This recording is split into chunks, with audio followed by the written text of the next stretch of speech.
दलित संघर्ष समिति अम्बेडकरवाद के राज्य महासचिव मावली शंकर ने बीदर के पत्रिका भवन में आयोजित प्रेस मीट में कहा कि आज देश में लिबरलाइजेशन और ग्लोबलाइजेशन के कारण हर चीज का प्राइवेटाइजेशन हो रहा है। दलितों, पिछड़ों और शोषित लोगों के हक छीनने की एक सोची समझी साजिश चल रही है। हम आरएसएस संगठन की भेदभाव वाली पॉलिसी का सपोर्ट नहीं करते हैं। आरएसएस नेता मोहन भागवत जहरीली बातें करते रहते हैं, लेकिन वह दलितों, किसानों और महिलाओं पर हो रहे अत्याचारों पर बात नहीं करते। उन्होंने कहा कि अगर ऐसा ही चलता रहा तो संविधान खतरे में पड़ सकता है। संविधान की सच्चाई लोगों तक नहीं पहुंच रही है। अगर हम प्रधानमंत्री की बात सुने तो हमें इस बात की चिंता है कि देश किस दिशा में जा रहा है। शंकर ने कहा कि हमने 1 लाख मेंबरशिप का टारगेट रखा है। उन्होंने कहा कि सरकार कोई भी हो, हमें एक देश का कॉन्सेप्ट रखना चाहिए और बांटने का काम नहीं करना चाहिए। दलित महिला संघ की चीफ इंदिरा कृष्णप्पा ने बात की और कहा कि हालांकि आरएसएस कोई कॉन्स्टिट्यूशनली रजिस्टर्ड ऑर्गेनाइजेशन नहीं है, लेकिन यह लोगों को इमोशनली भड़का रहा है और उन्हें देश की मुख्य बातों से दूर कर रहा है। इस बारे में उन्होंने कहा कि दलित संघर्ष समिति न्याय, बराबरी और एक इंसाफ वाले समाज के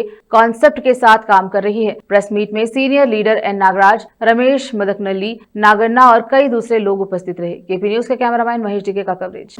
ಯಾವುದಕ್ಕೂ ಉತ್ತರ ಕೊಡ್ತಾ ಇಲ್ಲ ಇವತ್ತು ಈ ಚುನಾವಣಾ ಕಮಿಷನ್ ಅದೊಂದು ಸ್ವಾಯತ್ತ ಸಂಸ್ಥೆ, ಅದು ಎಲ್ಲರ ಹಿತವನ್ನ ಕಾಪಾಡಬೇಕು. ಆದ್ರೆ ಇವತ್ತು ಏನಾಗಿದೆ, ಅದು ಕೇಂದ್ರ ಸರ್ಕಾರದ ಒಂದು ರೀತಿಯ ಕೈಗೂಸ್ತರ ಆಗ್ತಾ ಇದೆ. ಕೇಂದ್ರ ಏನ್ ಹೇಳುತ್ತೋ ಅದನ್ನ ಕೇಳುವಂತ ಪರಿಸ್ಥಿತಿ ಇವತ್ತು ಬಂದು ಕೂತಿದೆ. ಇಂಥ ಅನೇಕ ಅಂಶಗಳನ್ನ ನಾವು ಇವತ್ತು ಜನರ ಮುಂದೆ ಕೊಂಡೊಯ್ತಾ ಇದ್ದೀವಿ. ನಾವು ಆರ್ಎಸ್ಎಸ್ಸಿನ ವಿರುದ್ಧವಾಗಿ ಇವತ್ತು ನಾವು ಆಂದೋಲನವನ್ನು ಕೈಗೊಂಡಿದ್ದೀವಿ. ಇದು ಸತತವಾಗಿ ಇವತ್ತು 26 ನವೆಂಬರ್ನಿಂದ ಜನವರಿ 26ರವರೆಗೆ ಈ ಆಂದೋಲನ ಮುಂದುವರಿಯುತ್ತದೆ. ಆಂದೋಲನದ ಜೊತೆಗೆ ನಮ್ಮ ಸದಸ್ಯತ್ವ ಆಂದೋಲನ ಕೂಡ ನಡೀತದೆ. ನಾವು ಕರ್ನಾಟಕದಲ್ಲಿ 1 ಲಕ್ಷ ಸದಸ್ಯರನ್ನು ನೋಂದಣಿ ಮಾಡುವಂಥ ಒಂದು ಕಾರ್ಯಕ್ರಮನ ಹಮ್ಮಿಕೊಂಡಿದ್ದೇವೆ. ಆರ್ಎಸ್ಎಸ್ಸನ್ನು ವಿರೋಧ ಮಾಡೋದಕ್ಕೆ ಒಂದೆರಡಲ್ಲ, ಸಾಕಷ್ಟು ಕಾರಣಗಳಿದೆ. ಇವತ್ತು ಆರ್ಎಸ್ಎಸ್ಸು ಈ ದೇಶದ ಸಂವಿಧಾನನ ಒಪ್ಪೋದಿಲ್ಲ, ಬಾಬಾ ಸಾಹೇಬ್ ಅಂಬೇಡ್ಕರ್ ಅವರನ್ನು ಒಪ್ಪೋದಿಲ್ಲ, ಆಮೇಲೆ ಜಾತಿ ತಾರತಮ್ಯಗಳನ್ನು ಮಾಡುತ್ತೆ, ಆಮೇಲೆ ಸಂವಿಧಾನವನ್ನು ಸುಟ್ಟಿದೆ, ಆಮೇಲೆ ಮಹಿಳೆಯರಿಗೆ ಸಮಾನತೆಯನ್ನೇ ಕೊಟ್ಟಿಲ್ಲ. ಹಿಂದೂ ಕೋಡ್ ಬಿಲ್ ಏನು ಹೇಳುತ್ತೆ, ಮಹಿಳೆಯರಿಗೆ ಸಮಾನತೆ ಕೊಡಬೇಕು, ಆಸ್ತಿ ಹಕ್ಕನ್ನು ಕೊಡಬೇಕು ಅಂತ ಹೇಳುತ್ತೆ. ಅದೇ ಕಾರಣಕ್ಕೆ ಸಂವಿಧಾನವನ್ನು ಸುಡ್ತಾರೆ, ಬಾಬಾ ಸಾಹೇಬ್ರನ್ನ ವಿರೋಧ ಮಾಡ್ತಾರೆ, ಗಾಂಧೀಜಿಯವರಿಗೆ ಗುಂಡಾಕ್ತಾರೆ. ಅಂಬೇಡ್ಕರ್ ವಾದ ಬೀದರ್ ಜಿಲ್ಲೆ ವತಿಯಿಂದ ಇಲ್ಲಿಯವರೆಗೂ ಈ ಒಂದು ಪತ್ರಿಕಾಗೋಷ್ಠಿ ಏರ್ಪಡಿಸಿದ ಪ್ರಯುಕ್ತ ಈ ಒಂದು ಪತ್ರಿಕಾಗೋಷ್ಠಿಗೆ ಆಗಮಿಸಿದಂಥ ನಮ್ಮ ರಾಜ್ಯದ ಪ್ರಧಾನ ಸಂಚಾಲಕರಾದ ಮಾವಳ್ಳಿ ಶಂಕರ್ ಸರ್ ಅವರಿಗೆ ನಾನು ಈ ಒಂದು ಪತ್ರಿಕಾಗೋಷ್ಠಿ ಉದ್ದೇಶಿಸಿ ಮಾತನಾಡೋದಕ್ಕೆ ಅವರಿಗೆ ಅಭಿನಂದನೆ ಸಲ್ಲಿಸ್ತೀನಿ.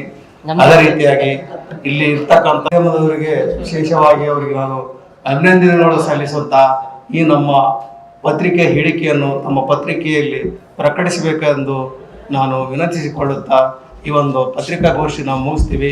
ಜೈ ಭೀಮ್, ಜೈ ಭಾರತ್. ಮಾಧ್ಯಮ ಮಿತ್ರರು ನಮ್ಮೊಂದಿಗೆ ಇರೋದು ಇದು ಸಂತೋಷದ ವಿಚಾರ. ಮಾಧ್ಯಮದ ಬಳಗದವರು ಮತ್ತು ಮಾವಳ್ಳಿ ಶಂಕರ್ ಅವರು ರಾಜ್ಯ ಪ್ರಧಾನ ಸಂಚಾಲಕರು, ಅಂಬೇಡ್ಕರ್ ವಾದ ಕರ್ನಾಟಕ ದಲಿತ ಸಂಘರ್ಷ ಸಮಿತಿ ಹಾಗೂ ಇಲ್ಲಿಯ ಎಲ್ಲ ಪದಾಧಿಕಾರಿಗಳು ಹಾಗೂ ತಮ್ಮೆಲ್ಲರಿಗೂ ಕೂಡ ನಾನು ಸುಸ್ವಾಗತವನ್ನು ಬಯಸುತ್ತೇನೆ.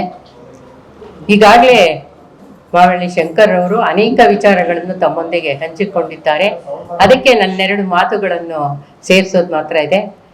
ಸಂವಿಧಾನ ಸಮರ್ಪಣಾ ದಿನದ ಮತ್ತು ಕನ್ನಡ ರಾಜ್ಯೋತ್ಸವದ ಶುಭಾಶಯಗಳನ್ನು ಎಲ್ಲರಿಗೂ ಕೂಡ ಹೇಳಕ್ಕೆ ಇಷ್ಟಪಡ್ತೀನಿ. ನಾವು ಇವತ್ತು ಸ್ವಾತಂತ್ರ್ಯದ 77ನೇ ವರ್ಷವನ್ನು ಘಟ್ಟದಲ್ಲಿದ್ದೀವಿ.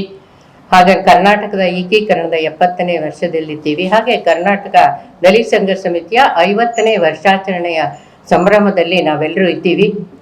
ಏನು ಕರ್ನಾಟಕ ದಲಿತ ಸಂಘರ್ಷ ಸಮಿತಿ ಪ್ರಾರಂಭ ಆದಾಗಿನಿಂದಲೂ ದೇಶದ ಸ್ವಾತಂತ್ರ್ಯ, ಸಮಾನತೆ, ಜಾತ್ಯತೀತತೆ, ಸಹೋದರತ್ವದ ಭಾವದಿಂದ ಅದರ ಮೂಲ ತತ್ವವೇ ಆಶಯವೇ ಅದಾಗಿರೋದ್ರಿಂದ ಇಡೀ ಭಾರತದಲ್ಲೇ ಆಗಿರ್ಲಿ, ಕರ್ನಾಟಕದಲ್ಲೇ ಆಗಿರ್ಲಿ ಆ ತತ್ವಗಳ ಅನುಸಾರ ಕಾರ್ಯಕ್ರಮಗಳನ್ನು, ಯೋಜನೆಗಳನ್ನು ಮತ್ತು ತಳ ಸಮುದಾಯದವರ ಎಲ್ಲ ಶೋಷಣೆಯ ವಿರುದ್ಧ, ದೌರ್ಜನ್ಯದ ವಿರುದ್ಧ, ಅತ್ಯಾಚಾರದ ವಿರುದ್ಧ ಹೋರಾಟ ಮಾಡ್ತಾ ಬಂದಿರೋದ್ರಿಂದ ತಾವೆಲ್ಲರೂ ಗಮನಿಸಿದ್ದೀರಾ ಅಂತ ನಾನಾದರೂ ಭಾವಿಸಿದ್ದೀನಿ. ತಮ್ಗೆಲ್ರಿಗೂ ಗೊತ್ತಿರೋ ಹಾಗೆ ಕರ್ನಾಟಕದಲ್ಲಿ PTCL ಕಾಯ್ದೆ ಬರೋದಿರಲಿ, ಚಂದ್ರಗುತ್ತಿ ಬೆತ್ತಲೆ ಸೇವೆ ವಿರುದ್ಧದ ಕಾನೂನು ಬರೋದಿರಲಿ, ಭೂ ಸಕ್ರಮೀಕರಣದ ಕಾನೂನು ಬರೋದಿರಲಿ, ಅದಕ್ಕೆಲ್ಲ ಕೂಡ ಕರ್ನಾಟಕ ದಲಿತ ಸಂಘರ್ಷ ಸಮಿತಿಯ ಹೋರಾಟವೇ ಕಾರಣ ಆಗಿದೆ ಅಂತ ತಾವೆಲ್ಲರೂ ತಿಳಿದಿದ್ದೀರಾ ಅಂತ ನಾನು ಭಾವಿಸಿದ್ದೀನಿ.